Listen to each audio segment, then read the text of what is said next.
Good evening. Welcome to I'mPossible conversation. Tonight, my guest is governance and sustainability consultant.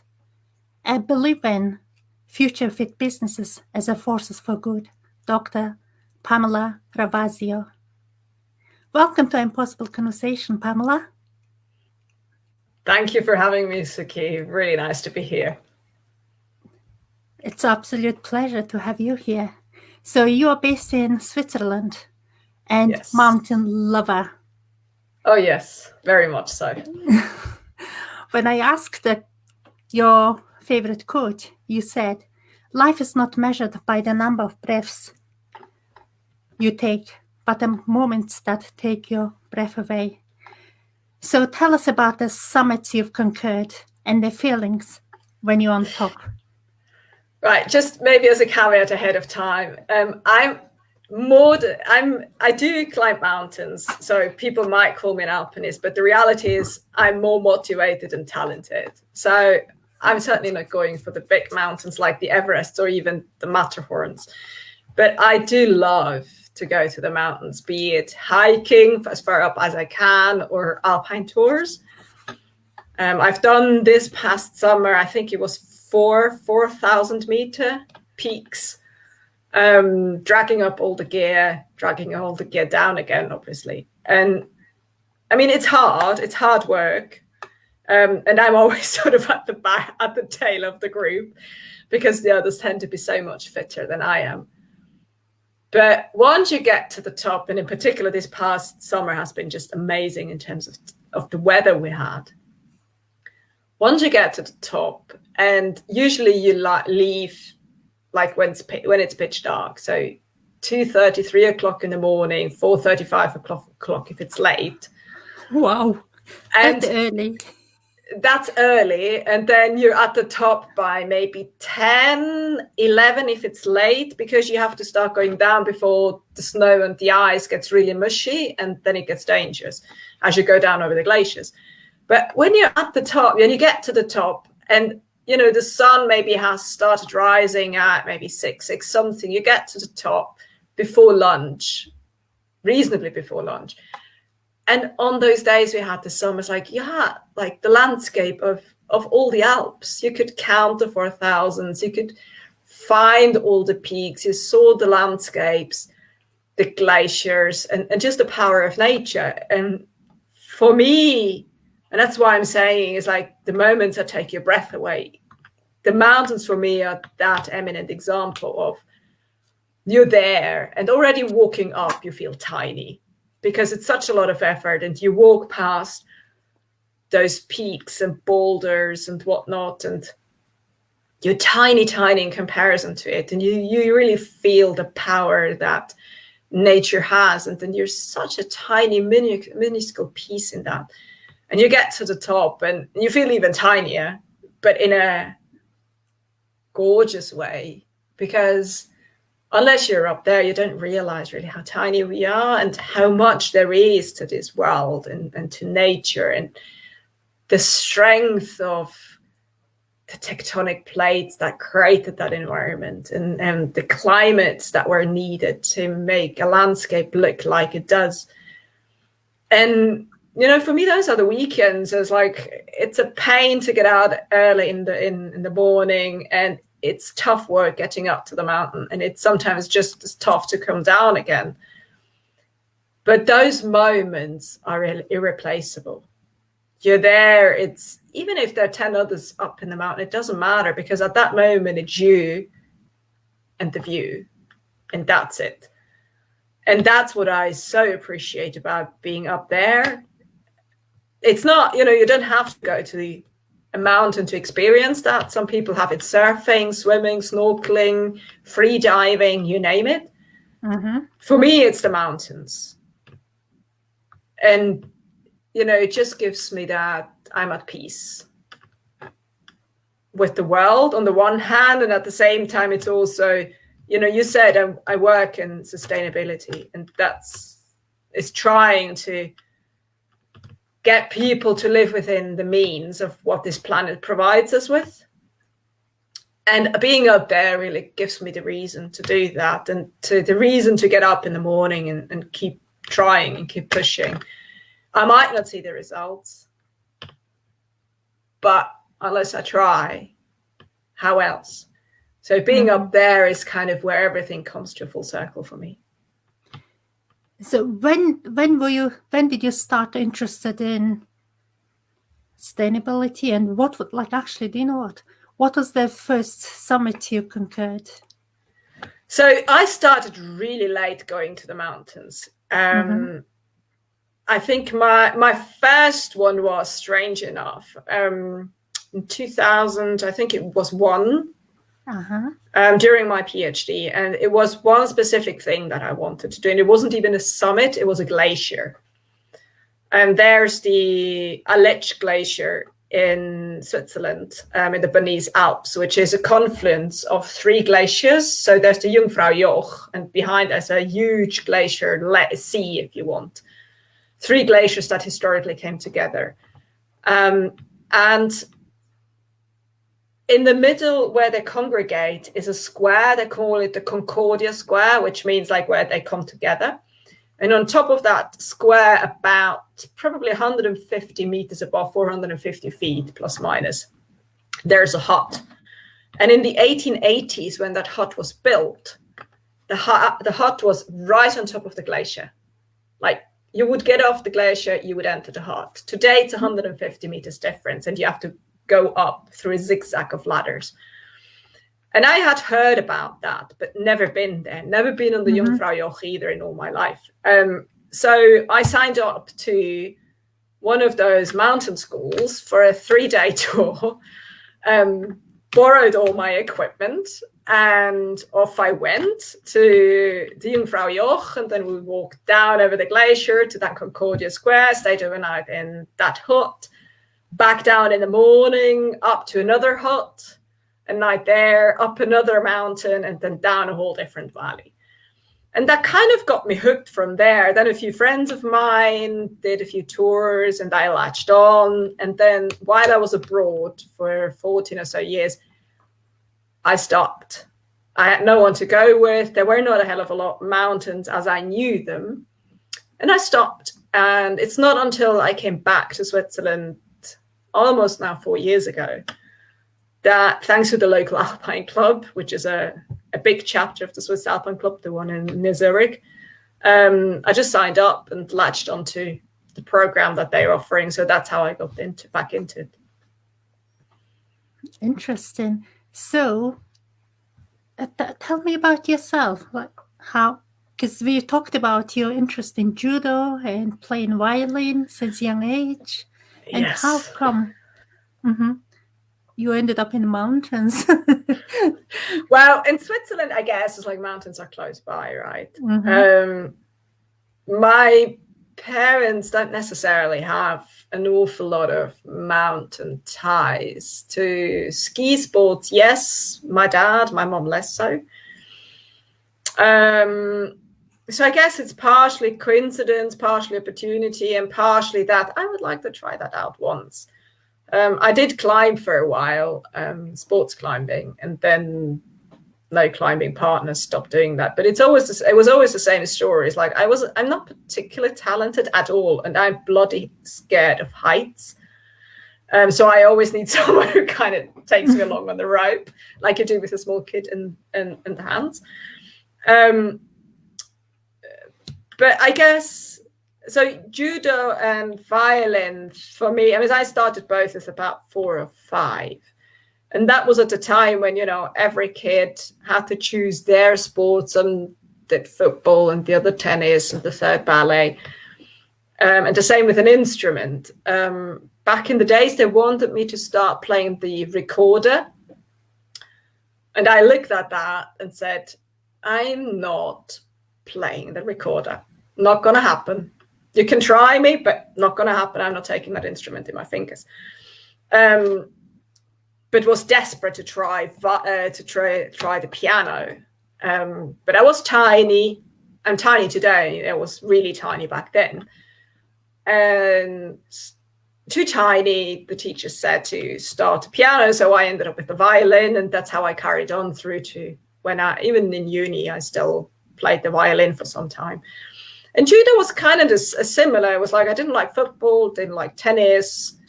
I wanted to have something different that was both a team sport and an individual sport, sort of something in between. And there was a local judo club, and that's where I went. And I really liked it. I really liked the sports. Never liked the competition part of it, but really liked the sports itself, and just kept at it until very late in high school, where I basically we were two girls left in the club at our age, and all the blokes were a lot heavier than us. And at that moment, it's just my back didn't really like it anymore, as I was constantly in pain. And one day I had enough and said, that's it. I let it be. I'm tired of this. I don't want to get up in the morning with pain anymore. And lo and behold, 3 months later, back pain gone, completely different life. Yes, I didn't do that sport anymore, but it was a completely different story, as in, it's tough to get up, having to go to school and all when you've got back pain. Mm-hmm. So yeah, that's sort of that. And the mountain's always been there, I guess. It's like, I'm Swiss, so Swiss tend to have a habit of running to the whatever peak there is around. If it's a wee hill, then it's a wee hill, but we run up the hills or the mountains. Mm-hmm. We somehow have the need to go to that top, and I'm no different. If it's the highest building in a town, then it's the highest building in a town. And if it's a tiny hill outside of town, that's all there is. Like you'd be sure it's like somehow eventually I'll go there, just in the hopes of getting some views. Mm-hmm. It just seems sort of a cultural thing that we're being brought up with in this country. Mm-hmm. So what about in Japan? Did you do lots of mountain? Did you go on lots of mountains? Yes and no. I mean, Japan, I used to climb even while I was in Japan. Mm-hmm. I had a group that I went climbing with. But I mean, Japan is fascinating because they also have got Alps. They even call them that way. But they're very different mountains. For starters, they're relatively low. So if you're used to both the British hills as well as the Central European Alps, you get to a point where there's just no trees anymore. And you keep going up and it's just treeless. You're above the tree line. And the majority of the mountains cut off, and you still got another 2 hours, 3 hours, 5 hours of walk above the tree line. And Japan is a lot different. It's like you can walk for hours up a mountain, you're still below the tree line. And then eventually you get out of the tree line. But it's still hot. I mean, in the summer, it's still 30 degrees when you get to the tree line. And it's completely different. It's such a different climate. And already that makes for very different hiking. And then also the way people hike, right? Everyone's got a bear bell at the rucksack, because yes, there are bears.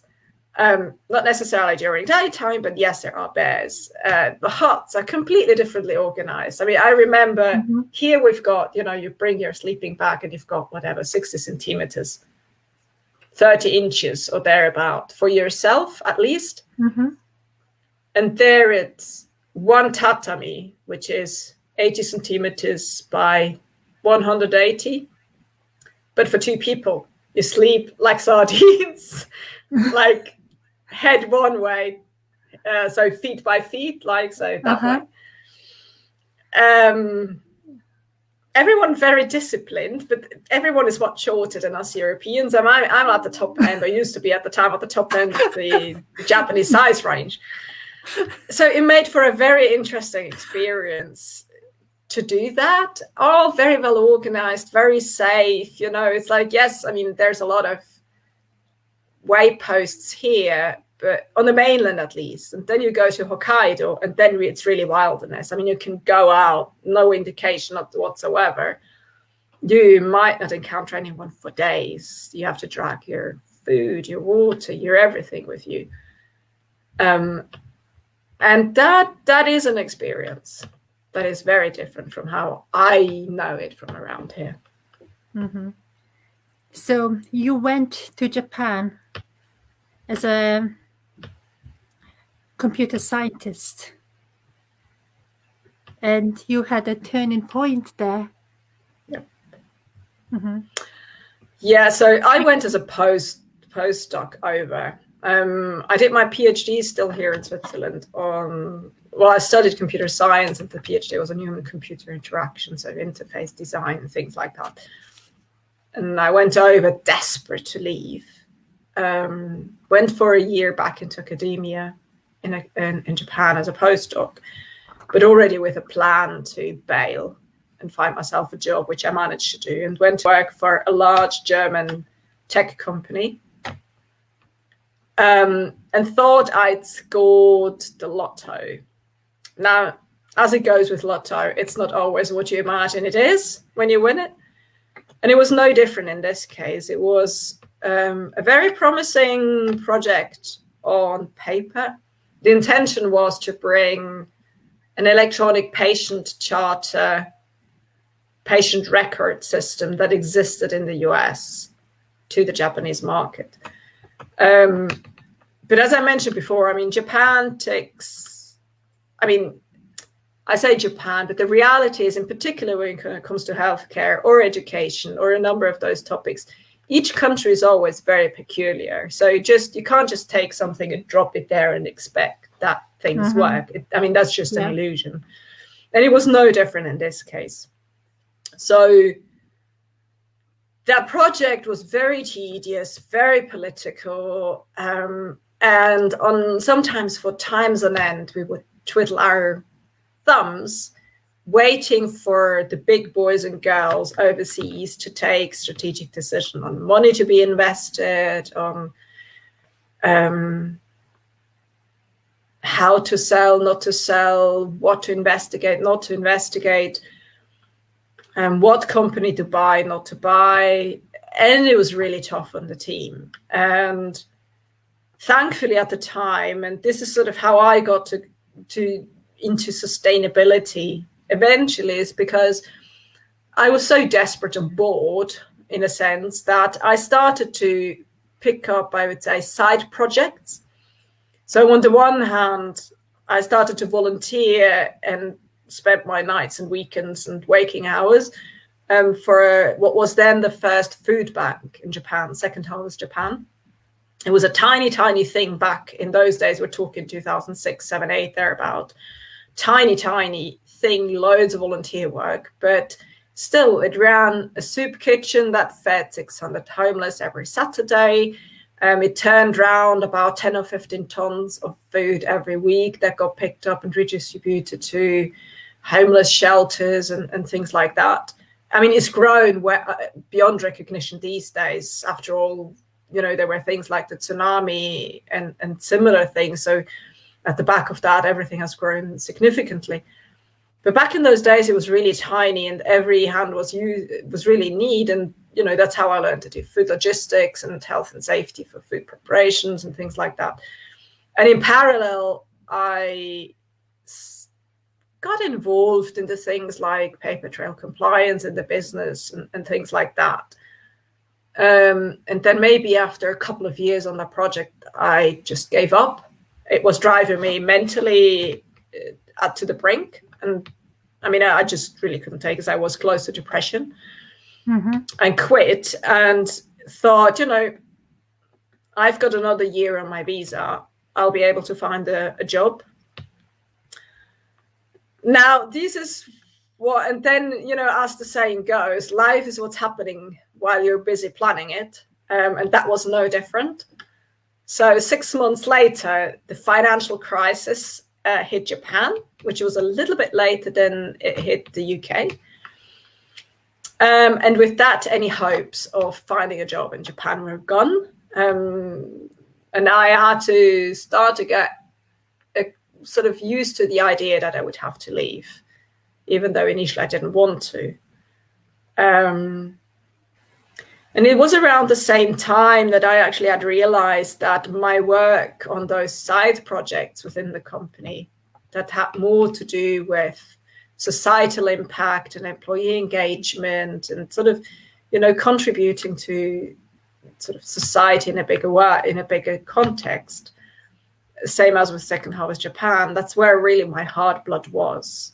Mm-hmm. And at that point, to me, it was clear that whatever that thing of corporate social responsibility was in the breadth and length and depth of it, but that's really where I wanted to spend my working life in, because I could not imagine doing anything anymore that wouldn't have sort of that kind of purpose to it. Mm-hmm. And it has a big impact. Exactly. So maybe I'm naive, and that's probably a fair critique, but I think at that point I was like, I need to try. I had the feeling that, as a society, and as much as we're talking now about climate change, that wasn't the case at the time. But to me, it was pretty clear that the economic system, consumption, climate change, that these were real issues. I had no idea how to address them. But what I wanted is to be a tiny cogwheel that would help to redirect that system towards something that would be better and more suitable also for a long-term prosperity of humanity. And that was really the only prospect sort of in my brain when I eventually did leave Japan and went to London. Mm-hmm. And then the rest really is, well, partly history and partly coincidence. Stumbling over people with interesting stories, stumbling over, designers that were spending their every waking hour in trying to find ways to make products differently that last, that were produced in a fair way, and so on and so forth. And it was in that way that I learned from them as much as they were learning from me. Certain other things I was learning from them. Mm-hmm. And where I really started to get the hang of, working with businesses that are committed and that really want to change, something mm-hmm. that try the best. Yes, they have limitations, be it size or whatever it may be, but they're really trying every little bit that they can to be, hence the quote from the beginning, a force for good. So really be the guys that push for the change that is the good change. Yeah, you've just kind of covered my next question, because what's the future fit business in your opinion? Yeah. For me, a future fit business is a business that helps enshrining human rights mm-hmm. that we all have globally on the one hand, but all within, and here I use a scientific word, the carrying capacity. So within what the physical limitations of this planet of ours are. Mm. And a business that is not just doing that, but is successful at doing that and successful enough to be prosperous as a business. So there are lots of business and designers innovate a new way to work. Yeah. And in a sustainable way. What's your... There are more and more. I mean, mm-hmm. I think there are some really amazing designers around. I mean, you had the Sea Glass company here at some point. And I mean, just that idea as such, right? It's like turning waste into something that is beautiful. It has two sides to it, right? On the one hand, it uses something that otherwise would be considered useless. And on the other hand, it raises also that awareness of, careful guys, what you find, on the beaches and where it comes from. Because, oh, wow, you're talking about Rebecca's company. Yeah, exactly. Uh-huh. I mean, she said it herself, right? It's like a piece of glass that she's using mm-hmm. needs 20 years. I mean, that's a long time scale if you think about it. So their business like hers. There's another, I mean, they're of the small businesses you could go on numbering, many that genuinely trying really hard. There's a bridal wear designer in London called Lucy Tamam, who's been in this for a long time. I mean, she's built her supply chain of products. I mean, she knows every single detail that goes into that. There are so many that have good ideas. I mean, if we're just looking at the UK, you've got Finisterre, you've got Elvis and Cressy. But then also sneaker brands like Veja, they're changing the game to what it used to be. Are they perfect? No. I mean, for one, they're still making stuff. And fundamentally, we have enough stuff. On the other hand, you could argue, if someone buys something of theirs and makes it last, and is really, fascinated by it, maybe it's worth it because it's less stuff that gets bought and produced otherwise. But in particular, it's not just they're making a lot of effort. I mean, every single one of them is a really talented designer with a really unique worldview.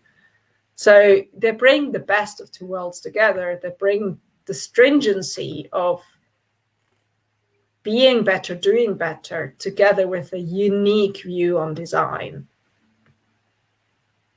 And I think that taken together does change the world, because people need to be fascinated and love the products that they see and that they do buy. They need to cherish them, and design does a lot of that. And if you have a designer that, by putting those cool, beautiful things out there, also ensures that, everyone involved in making it has been paid fairly, that the materials used are with as little impact as possible these days. It's a lot of work, but it does make a difference, because the more we talk about it, the more people know about it, the fewer businesses otherwise can cut corners. And that's important. Yes. So I remember you mentioning you haven't really bought brand new stuff last 10 years, unless it's kind of a mountain equipment, is that right? Like very safety things. Yeah, I mean, mountain shoes is something that I buy new. I've bought a new helmet, a new avalanche beacon. So things like that I've bought new, but everyday clothes or even furniture, I've got a really bad habit of picking up stuff in the streets that people throw out. So, when you walk the streets and you find cutlery and crockery and a lamp. And I mean, the other day I found a Bialetti espresso stovetop, basically new. Someone's chucked it out, God knows for what reason. So I can't resist that. So I usually take them home, and either I find them a new home, someone that needs it, or I keep as the coffee maker I've kept myself. But I do have a habit, and I don't like going shopping because it's also for me a much too overwhelming experience. So secondhand is if I really need something. So in fact, what I'm wearing here is secondhand. This one is from my early days in London. This one here is still a t-shirt, turtleneck t-shirt bought while in Japan. That's way over 10 years ago. So I don't buy. It's like I'm lazy in terms of buying, and I'm lazy in terms of throwing stuff out. And really, it's like new. No, I've not bought anything new other than bits and bobs of my mountain equipment in the last few years. So do you think what we can do to make these changes, like to help our planet? Like, I think as consumers, we have a not insignificant power. But I think there are about 5 things that really make, for us as a consumer, that help to shift that needle. So one thing is make things last. And science says that if we can make something last for 7 years, whether it's the t-shirt you wear or whether it's the mobile phone you own, then it might be worth buying it, because in 7 years you probably make it last worth for that time. The other one is diet. So reduce the amount of meat and bit by bit convert toward a fundamentally plant-based diet. And in particular, one that doesn't create food waste. So, not throwing anything into the bio bin or anything like that, but also if you've got, say, peels, think twice about, is there a way to use the peel? Say if you have a pumpkin, some pumpkins, the skin can actually be eaten if you turn it into a soup. In other cases, you can choose to just peel it very gently and don't throw as much out. When it comes to clothing particularly, now clothing does, depending on where you buy it and what you buy, but I would say it's two things. Buy well, because make it last, try to make it last for at least 7 years. And in terms of quantity, keep up 3 items a year. 3 being maybe a couple of underpants and a pair of socks, something along those lines. Make it few, but make it good ones. And the last two really have to do in the wider sense with travel. So if you can avoid it, avoid, or if you can live without your own car, without your own motorbike, do it. It does make a difference. It's amounting to a lot, not just because of the driving, but actually because of all the resources that go into a car. And the last, but certainly not least, is fly less, or ideally not at all. Again, if you want to have a number, once every 3 years, a return flight is okay-ish, but otherwise try and travel local. Use the train, use the ferry, use the thumbs and hitchhike, but do it differently. There are enough ways to get an adventure, even if you don't go that far. And I think we've learned now with Corona that we haven't investigated and experienced a lot what we have reasonably nearby, and I think that's makes a big difference if accumulated over a lot of people. Yeah, because traveling well, because some people were saying they just started exploring just their surrounding areas and finding much better places than they go abroad. I mean, it's amazing, right? I had the same thing here. I used to run sort of my typical running routes, right? And 2 things happened. Corona happened on the one hand, but on the other hand, I also got a plantar fasciitis, which means for some time I could barely step on one of my feet. So walking was really painful. So I started to explore shorter rounds from where I live and where I could go. I still had to move something, but running was just not in the cards for nearly 3 months. And it's amazing, 2 things, not just sort of the paths that I've found, but that's the reason why I started, nonetheless, an Instagram account, even I didn't see the point of it. I posed myself the challenge of a picture every day. And because I basically always couldn't go that far, I could do maybe an hour, but very slowly. It was by and large always sort of the same type of routes, sort of repeatingly. But it gave me the opportunity to look closer and also to experience the seasons. I don't think I've ever had a year that I've experienced the seasons so intensely as this year. I mean, I really saw spring from very early, like, the first buds coming out over going full blossom into summer, and the early announcements of autumn, and then how summer tried to get back and it went cold. It's like the whole progression, and now we're late autumn, but winter isn't quite here yet. So there's still the last few leaves and the last few flowers that are still trying to pretend that they want to give it another go. And I've never experienced it in that intensity. And in a sense, that's been a completely different journey than from what a year would have been typically. And maybe I needed that also to just make myself aware of that change of seasons and what it brings with it and where to look and all those kind of things. So it was, there's a lot of adventure to be had. And I think paying attention is something that we're not used to anymore, but it makes a real difference in just seeing how the world changes and what the world is all about. Yeah, it kind of forced us to slow down. Yeah. So would you think it will happen next, not corona-wise, because we've slowed down and we started enjoying the little things? I hope so.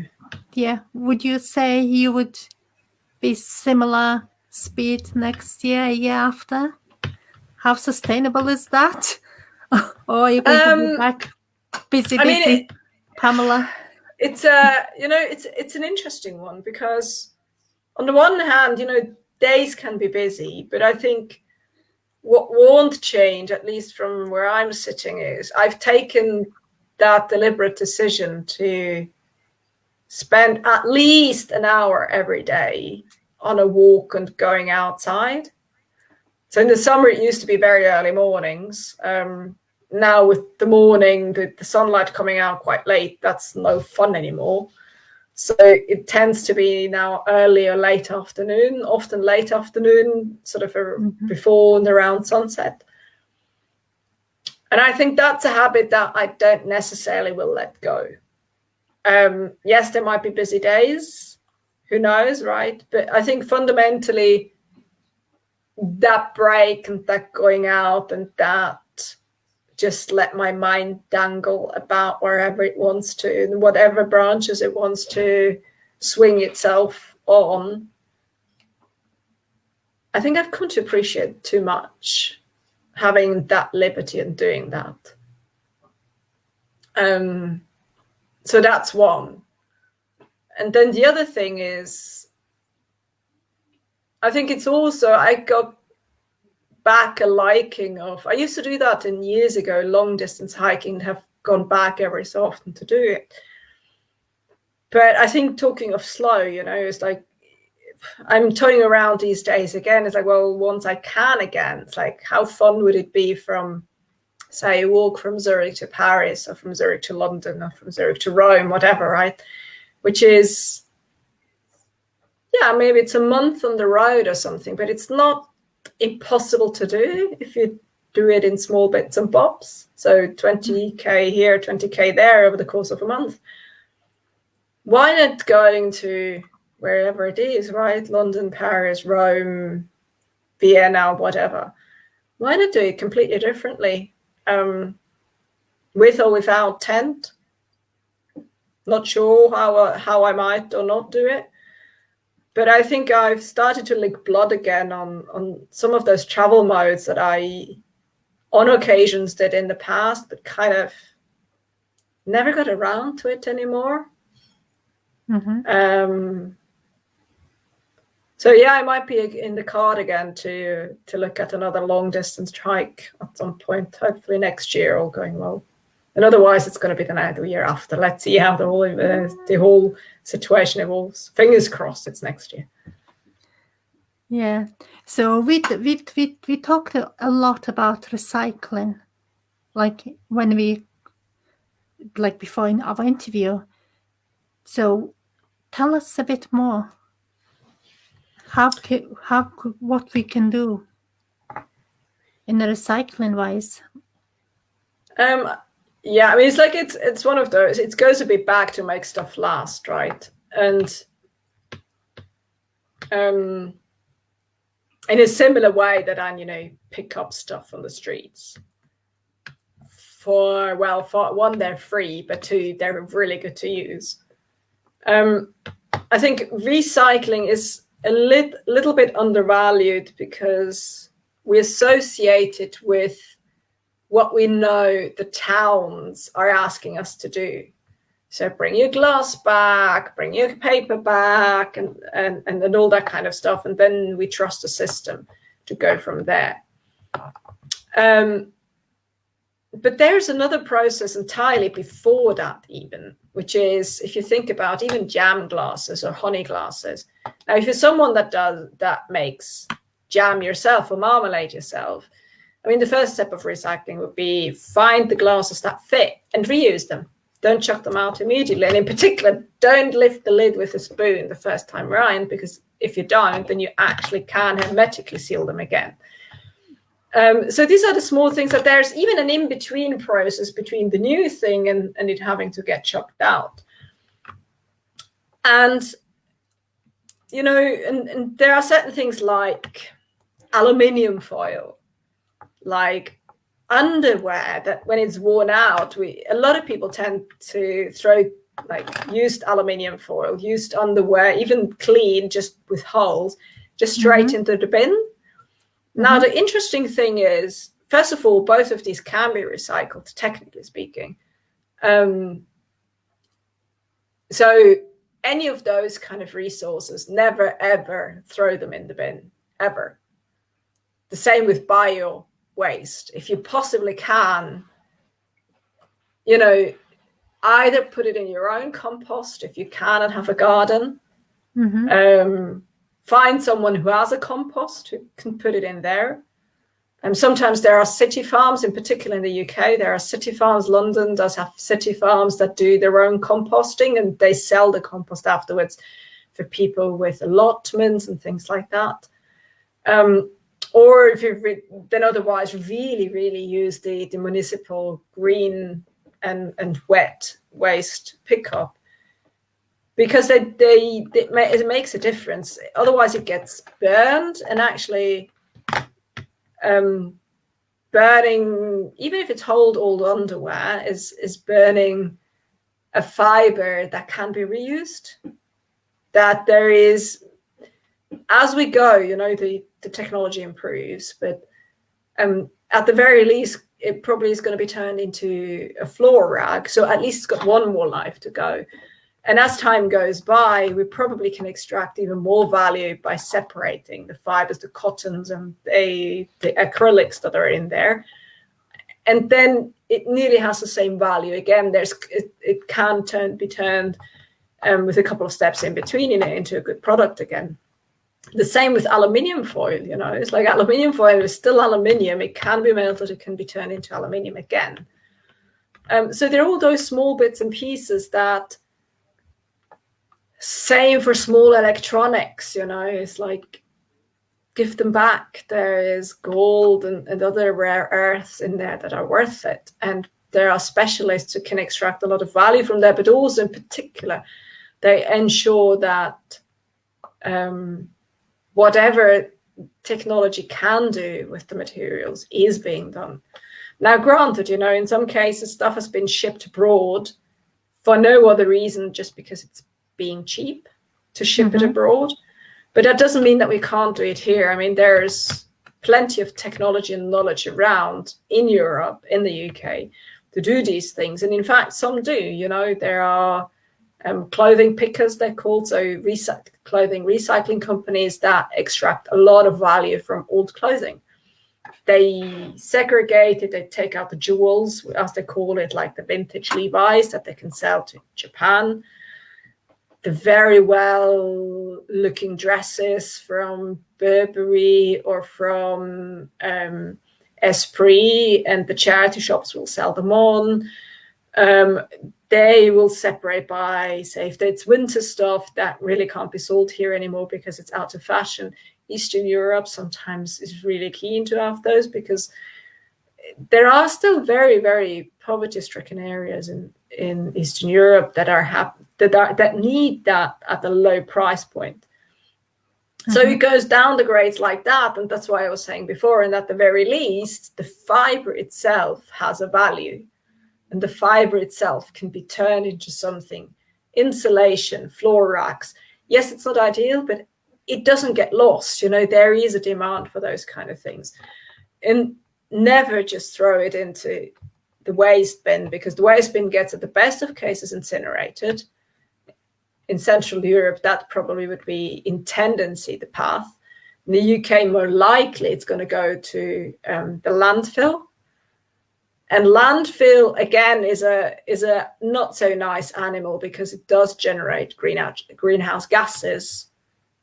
And it does pollute potentially the groundwater, and it is really not a nice site to have. It's actually a waste of land if you think about it. So whatever we can deviate from either being burned or from being put in landfill, I think it's a good thing to do. However we do it, just try and keep whatever we can. Jewelry, school bags, mobile phones, drinking bottles, it really doesn't matter, but try to keep everything out as we possibly can from the waste bin. Yeah.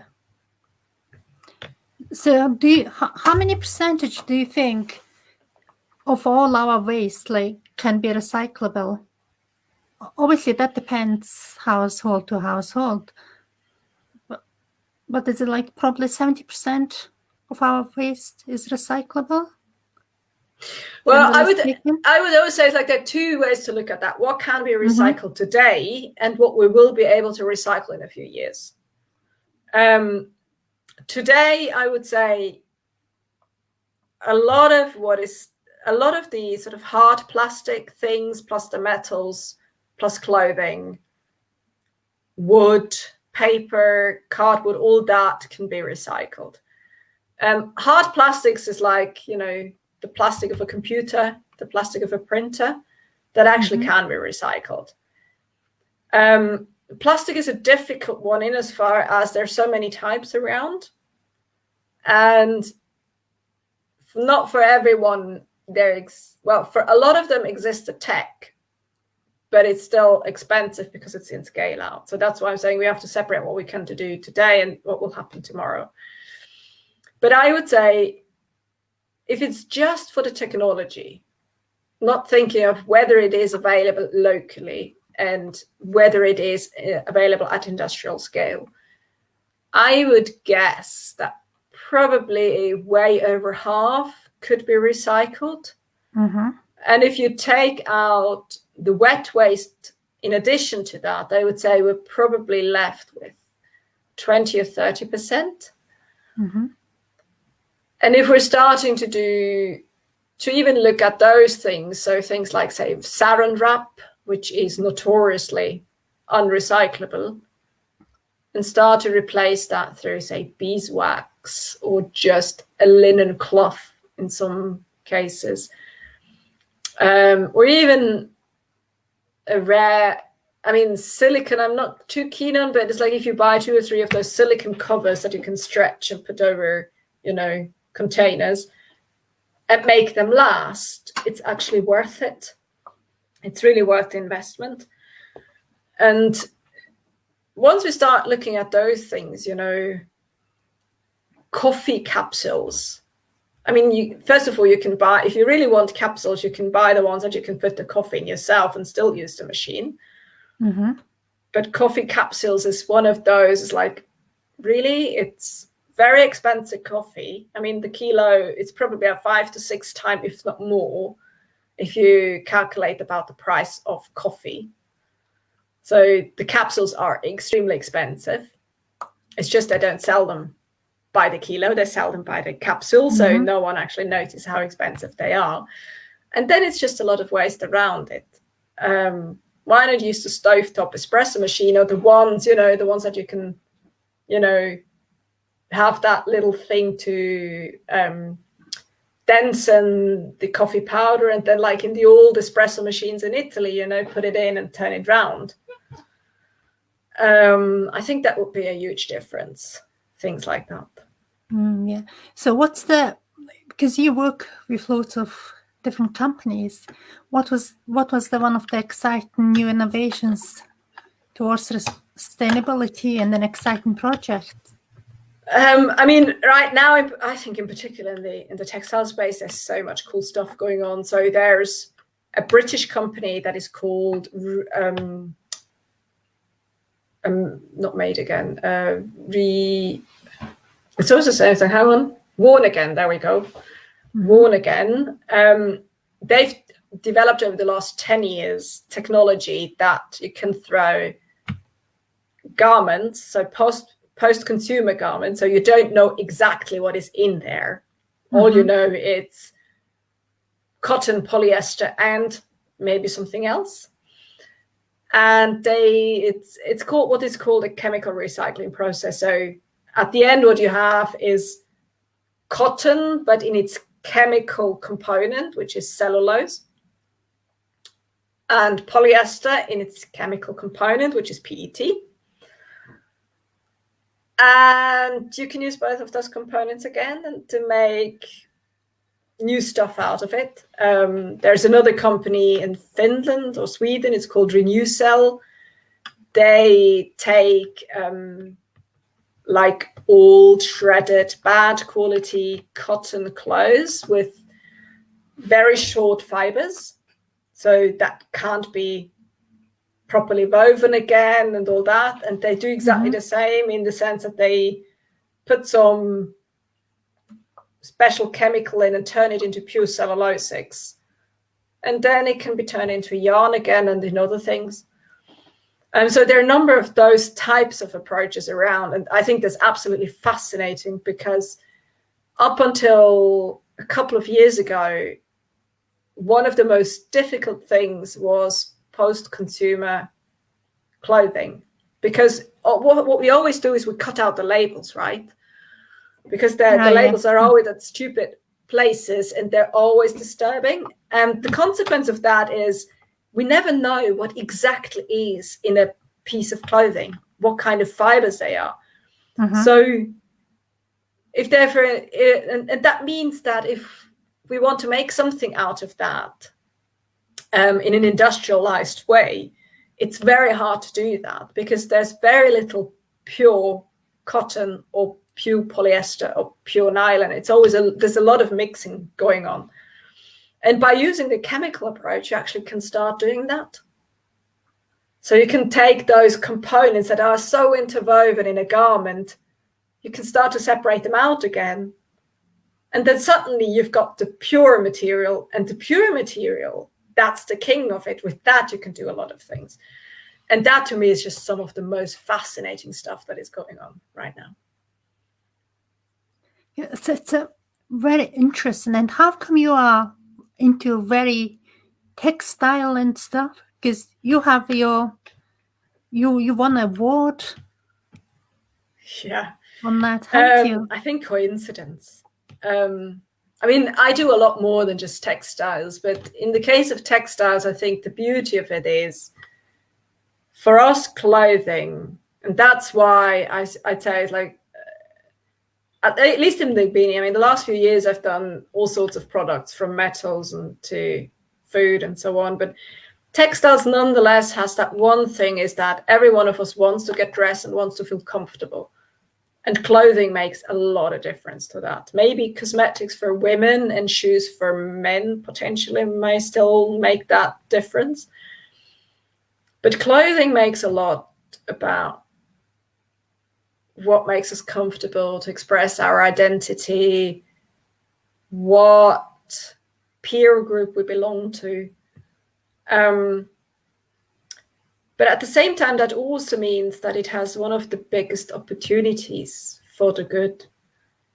Because if people get really genuinely interested of where that jacket, that coat, that t-shirt comes from, what has gone into it, both in terms of fiber and labor, then suddenly we're starting to spin a story that goes from the very beginning, the field or wherever it is, to the consumer, and it kind of starts to close that circle again. And there are only very few products that can do that. Food can do that to some extent, but food is not half as emotional. It's a necessity, but it doesn't have that emotional attraction that for many of us, maybe jewelry, you could argue, if it's a wedding ring or something like that.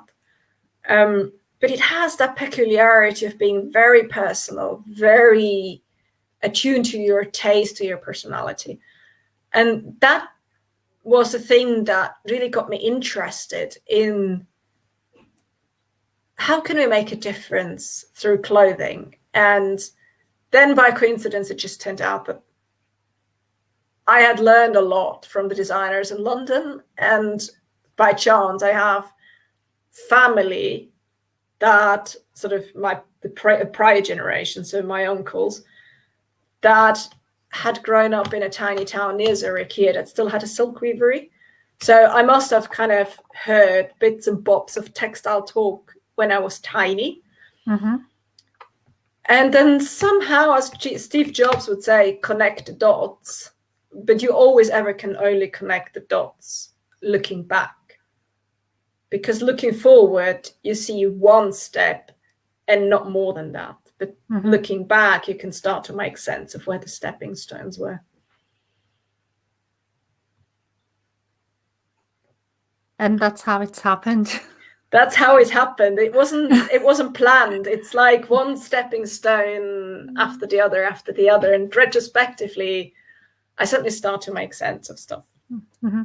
So what makes you happy that that was my impact? That's what I made it happen.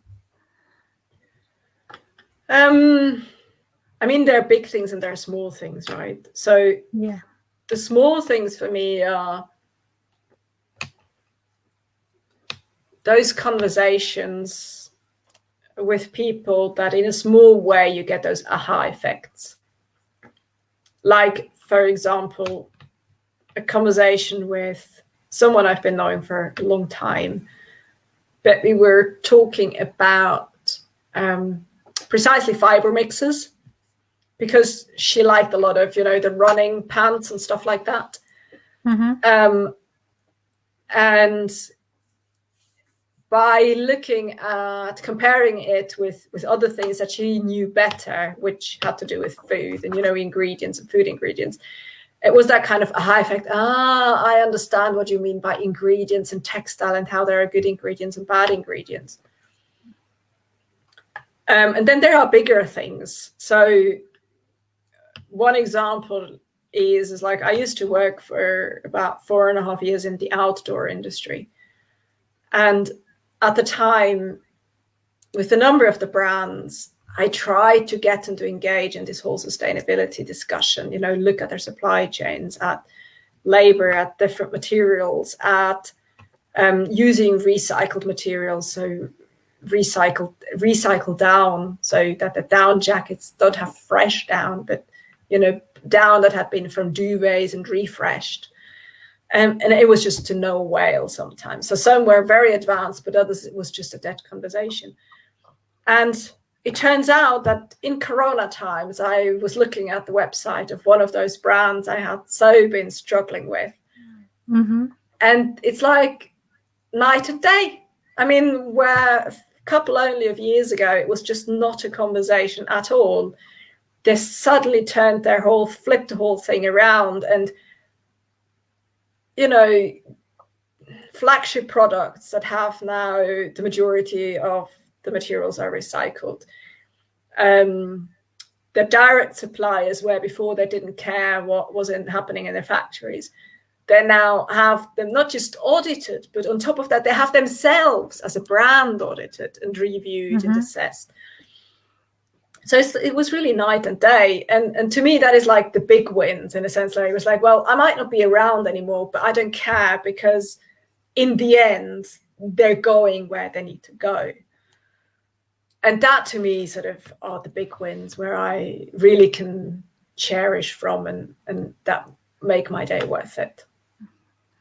That's amazing. How hard is it to find recycled materials than I just getting a new one from a suppliers for the business owners, I guess? I would say today, it depends a bit what material we're looking at. But if you say I have, say, an outdoor jacket that is in polyester, You can say, I want to have that inversion recycled. It's not very difficult anymore. 5 years ago, it would have been much more difficult. These days, not anymore. Similar for recycled cotton, not too difficult. It depends a bit what quality level we're looking at. Like if we're talking luxury, it's a bit harder. A normal everyday t-shirt, I think there are plenty of suppliers who can do that these days. So for a brand, it is viable to do. But it means sometimes changing suppliers because, the people you might have worked with so far might not want to. Because they, again, right, it's like it goes down the line. So you want something from that direct supplier who then wants something from the next one down. So by asking something else from the first, that one has to change everything further down. And they might not want to do that. But I mean, we've come a far way in all industries, whether we talk food, metals, digital, clothing, and so on. 5 years ago, it was an adventure and needed a lot of commitment. 10 years ago, it was a real adventure. It was probably as hard as going to Mount Everest. Today can be done. If it's not within 6 months and it's within 12 months that it can be done, it's not so much of a problem anymore. So what we are doing really, really well at the moment in a sustainability-wise? I think everyone started cycling again. That's amazing. I mean, that has been really cool, right? It's like everyone started to cycle around, trying to cycle to work. I think those things are really cool. And I've also seen a lot of people in families starting to swap their clothes. It's like someone's like, well, I don't want to wear that anymore, but it's actually really cool, but you liked it, right? So you can have it. So these kind of interactions have started happening a lot more, maybe certainly over the last 6 months within families and like extended friendship circles. And I think this is really cool. And it wasn't happening because of sustainability purposes, but because people were like, I really like that. And I don't want to go shopping and, it's Corona times and whatnot. So those kind of interaction was about sharing emotions and sharing, well, it belonged to you and it would be a shame to throw it away because it belonged to you. So there's also that interpersonal in there. And that to me is just really, I think that's what's really cool. And there could be, if there was even more on that would be amazing. Actually, people can share their clothes, can't they? Yeah. The expensive stuff. Yeah. You can even rent some of that sometimes off the internet. There are now websites that do that. But yeah, I mean, it depends a bit on the sizes within the family or within the friendship circles. But I think it's a really good idea that, if someone has got, I mean, with bridal dresses, we know that it's been around for a long time, the rental market. But even for other things, let's say dresses, cocktail dresses, New Year's dresses, shoes, if you've got the same size as your friend, there's no need to buy the same thing again. It's like, just ask them to borrow. I mean, it's much less hassle for everyone, and the piece gets a good wear. You don't have to bother to go to the shops. It's good for the wallet because you don't spend money. And I mean, it's a win-win-win for everything and everyone involved, really. Yeah, actually, I've never thought about it before. It's easy. It's very easy. It's quite an interesting one, yes. It's 8 o'clock already, Pamela. Can you believe that? It's gone fast. Yeah. So could you tell us how and where people can find you, how they can connect with you? Sure. So you can find me under this name, Pamela Ravasio, Ravasio on LinkedIn. That's probably the easiest one. And then I have a blog that is shirahime.ch. So that's shirahime.ch. Shirahime, that's a winter goddess. It's also a very cool manga, if anyone is interested in that. So that's where I blog. That's the easiest way to get in touch with me. Right. Thanks very much. And thank you, Suki. Lovely to have you here. And thank you very much, everyone else who's came and joined us, and see you all next week. Bye-bye. Bye, everyone.